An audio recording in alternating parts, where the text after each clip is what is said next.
চিংড়ি মাছ নুন হলুদ আর লঙ্কা গুঁড়ো মাখিয়ে ম্যারিনেট করে রাখা আছে। গরম করতে দিয়েছি, গরম হয়ে গেছে। এবার আমি মাছগুলোকে হালকা ভেজে তুলে নেব।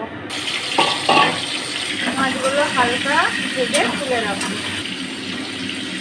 চিংড়িগুলো ভাজা হয়ে গেছে, এবার তুলে রাখছি। অল্প একটু জিরে ফোড়ন দিয়ে দিলাম, চারটে মিষ্টি একটা, এলাচ দুটো, লবঙ্গ চারটে। ফোড়নটা হয়ে গেছে, একটা বড় পেঁয়াজ কুচি, সেই পেঁয়াজ কুচিটা দিয়ে দিলাম, অল্প লবণ দিলাম। ভাজা হয়ে গেছে, একসাথে আদা রসুন বেটে রেখেছিলাম দিয়ে দিলাম। আদা রসুনটা ভাজা হয়ে গেছে, এবার টমেটো দিয়ে দিলাম একটা।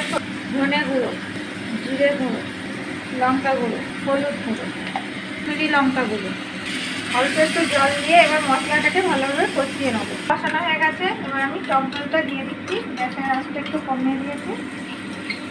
টক দইটা দিয়ে এবার ভালো করে কষিয়ে নেবো। তেলটা ছেড়ে গেছে, আমি অল্প একটু মিষ্টি দিলাম, এটা স্বাদ মতো আর একটু লবণ দিয়ে দিলাম। এটা হয়ে গেছে, আমি গরম জল রেখেছি সেটা একটু দিয়ে দেবো।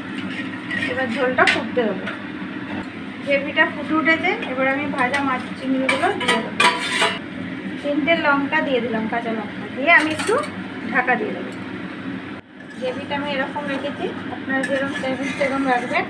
এবার গ্যাসটা অফ করে আমি দুটো জিনিস দেবো, তাহলেই আমার রেসিপিটা হয়ে যাবে।